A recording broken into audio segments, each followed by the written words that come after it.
air conditioning. Remember this car on the description I gave?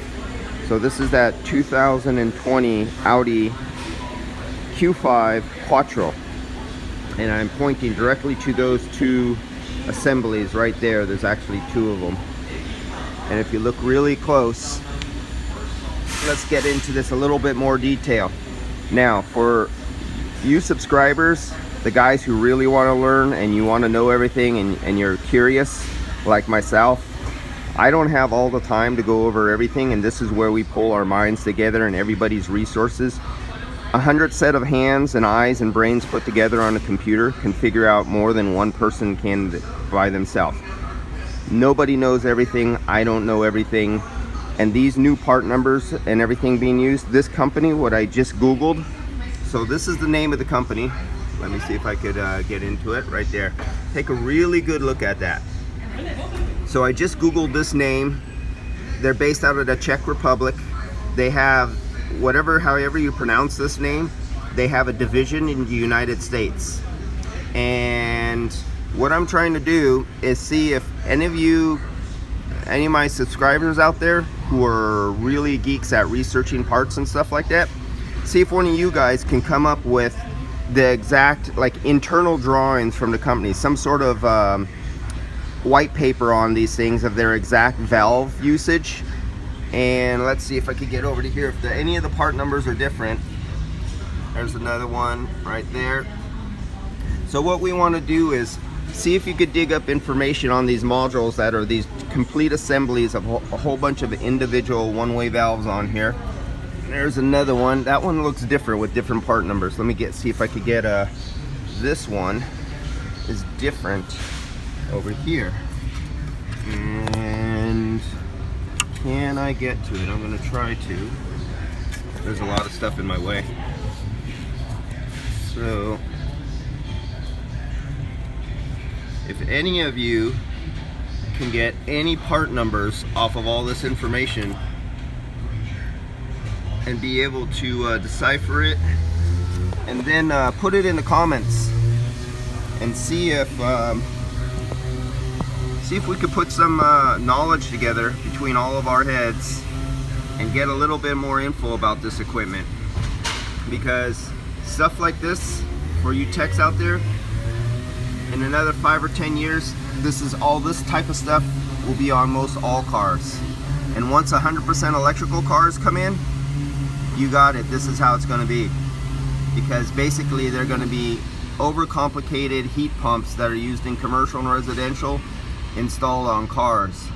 And because cars vibrate and have to oscillate between different temperatures than a standard residential or commercial heat pump sitting outside your house, these components are under hood where it exceeds 250 degrees under hood temperature. So the components have to be made really rugged, and then they go into freezing places. And vibration. You know, a heat pump on a residential unit doesn't go driving down the road at 80 miles an hour or off-roading.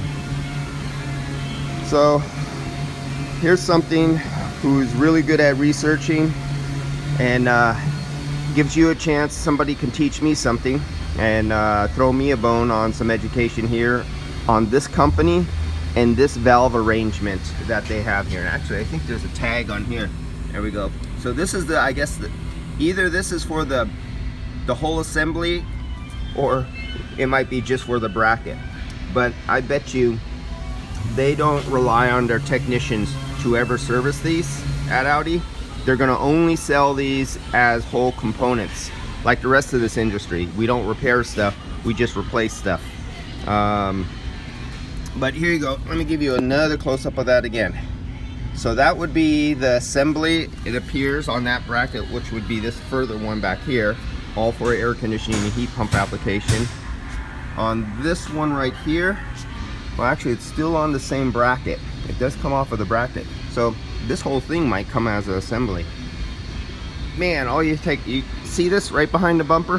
One little collision and you bend all those pipes and the brackets and everything, and it's out of here. And I bet you that thing costs as much as many used cars. But that's all I'm going over right now. asking somebody's help out there to do a little research, and because I can't do everything, and there's a lot more coming into this industry in just the thermal management on these cars than one person by themselves can learn. This is where you need a whole team, and this is where I hope MACS Max worldwide steps up their game and throws us technicians some information on this, other than just what they are, exactly how they use, how they fail, how they're serviced, how they're cleaned. Can you get individual parts for replacement?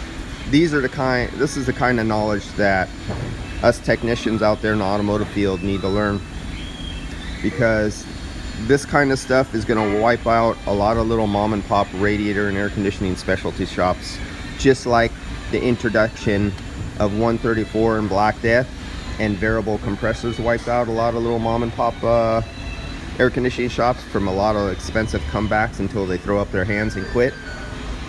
We're stepping into a new era that's going to wipe out a bunch more people. All right, guys, I'll see you later. Catch you on the next one. Yep. Adios.